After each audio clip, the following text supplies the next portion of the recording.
Bonjour à tous et bienvenue dans cette nouvelle vidéo. Et non, vous ne rêvez pas, il y a du soleil. Aujourd'hui, je vais vous parler d'AdBlue. A tout de suite.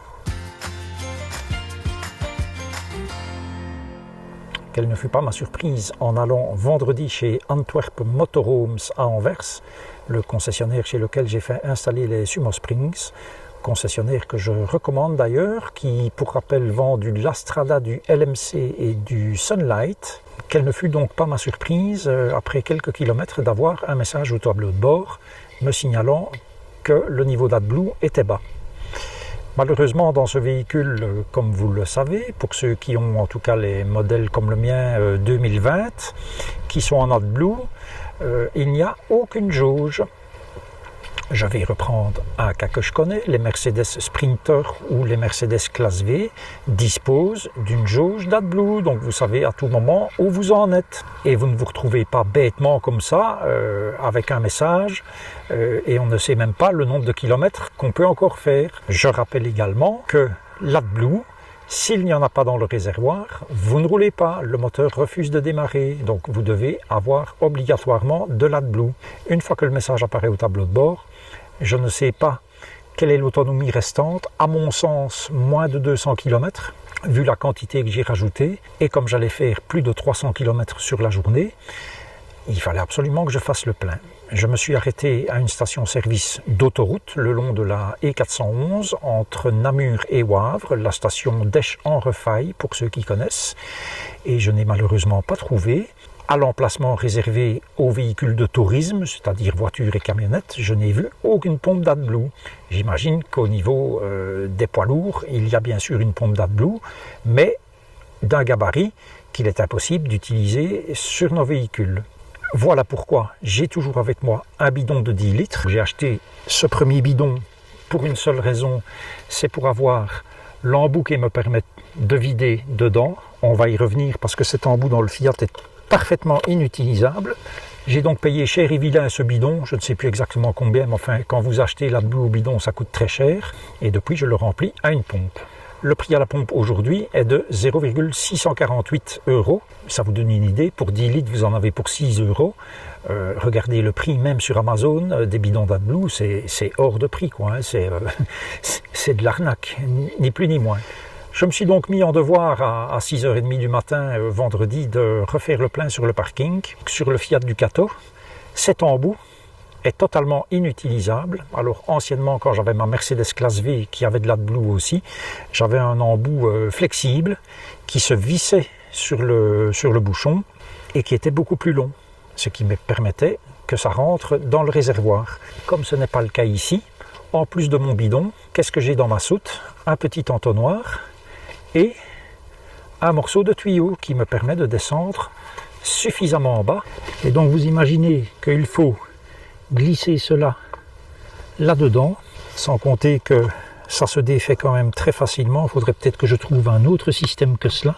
Et ensuite, eh bien, il faut s'arranger pour vider là-dedans, mais tout en tenant l'entonnoir relevé comme ça, pour ne pas s'en foutre plein les godasses, ce qui est de toute façon arrivé. Il y en a eu par terre, mais au final, j'ai pu continuer ma route. Autrement, je pense que je ne serais même pas arrivé jusqu'à Anvers. Bien évidemment, quand j'ai puisé dans mon bidon, à la première occasion, je vais le re-remplir. Ce que je fais à une station-service, pas loin du tout de chez moi. Je vous montre à quoi ressemblent les pistolets, en tout cas en Belgique, aux stations-service qui disposent d'AdBlue pour les véhicules de tourisme. Pour remplir le réservoir, c'est beaucoup plus simple que le bidon, puisqu'il y a en plus un arrêt automatique. Il n'y a pas une goutte qui va par terre. Le débit est très lent, c'est indiqué sur la pompe 5 litres minute. Donc un plein complet, il faut plus de 2 minutes. 2 minutes, c'est long hein, quand vous attendez. Mais avec ce genre de pompe, vous ne pouvez pas remplir votre bidon, parce qu'il y a un système d'aimant au niveau du véhicule. J'imagine dans l'embout d'AdBlue qu'il y a au véhicule. Et si vous mettez ça au-dessus de votre bidon en plastique pour le remplir, absolument rien ne coulera hormis quelques gouttes. Et donc, en plus de votre bidon de 10 litres d'AdBlue de réserve, vous avez besoin de cet accessoire que j'ai déjà montré dans une des premières vidéos de la chaîne. C'est un aimant en fait que vous fixez au bout de la pompe que je viens de vous montrer et ça vous permet de remplir votre bidon. Achetez sur Amazon, je vous remets le lien en description de la vidéo ici en dessous. J'avais précédemment fait le plein à 2950 km. J'ai refait le plein ici à 6550 km, ce qui nous fait 3600 km. Pour 10 litres d'AdBlue, c'est vraiment très peu. Si je vous fais une comparaison avec ce que je connais dans ma Mercedes classe V, 204 chevaux, 2 tonnes et demie, bien fait, à vide. Je faisais 10 000 km avec un plein d'AdBlue de 10 litres. J'ajoute également que chez Mercedes, quand vous recevez votre véhicule, le plein d'AdBlue est fait en usine, ce qui n'est pas le cas chez Fiat. La consommation, comme vous le constatez, est donc relativement importante. Relativisons les choses. C'est sûr que comparé à un poids lourd, ça consomme sans doute pas grand-chose, mais je trouve que voilà, pour un véhicule, même ici qui est à moins de 3 tonnes 3, puisque je ne suis pas à pleine charge, eh bien ça consomme quand même beaucoup. 10 litres pour 3600 km, moi je trouve ça quand même beaucoup. Et donc si vous avez les versions AdBlue du porteur Fiat, comme le mien, donc normalement à partir de l'année 2020, n'oubliez pas votre bidon d'AdBlue, n'oubliez pas de quoi pouvoir le vider dans le réservoir et n'oubliez pas le petit aimant que je vous ai montré. Une dernière chose, après les moins 14 degrés qu'on a eu 2 nuits d'affilée la semaine passée, nous voilà à l'heure actuelle avec 12 degrés. On va avoir cette nuit, je pense, 3, 4, 5 degrés, quelque chose dans ce goût-là. Le chauffage s'est arrêté là déjà depuis un petit moment. Je suis sur mon parking habituel. La batterie de la cellule est toujours à 100% puisqu'il y a du soleil et que ça suffit largement pour la petite consommation qu'on a pour le moment. Et ces conditions sont quand même nettement plus agréables.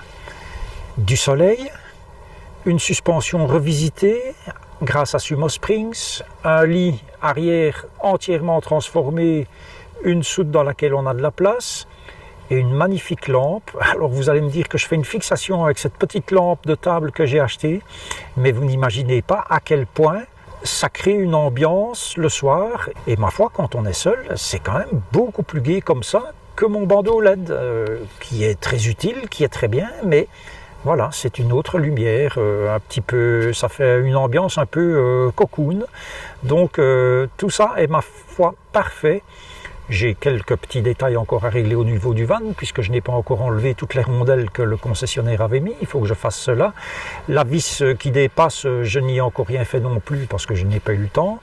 Et hormis cela, ben, ma foi, tout va bien, hein. J'ai passé la période de froid, on en aura peut-être encore, mais en tout cas, celle de la semaine passée, je l'ai passée sans problème, avec le réservoir des eaux usées ouvert. Et voilà, le van a été lavé aujourd'hui, je lui ai fait la totale. Donc le pré-lavage, le lavage, la couche de cire, l'essuyage complet. Que demander de mieux? Un peu plus de chaleur, mais on ne va pas se plaindre. 12 degrés soleil, c'est parfait. Je vous dis à la prochaine et d'ici là, prenez grand soin de vous.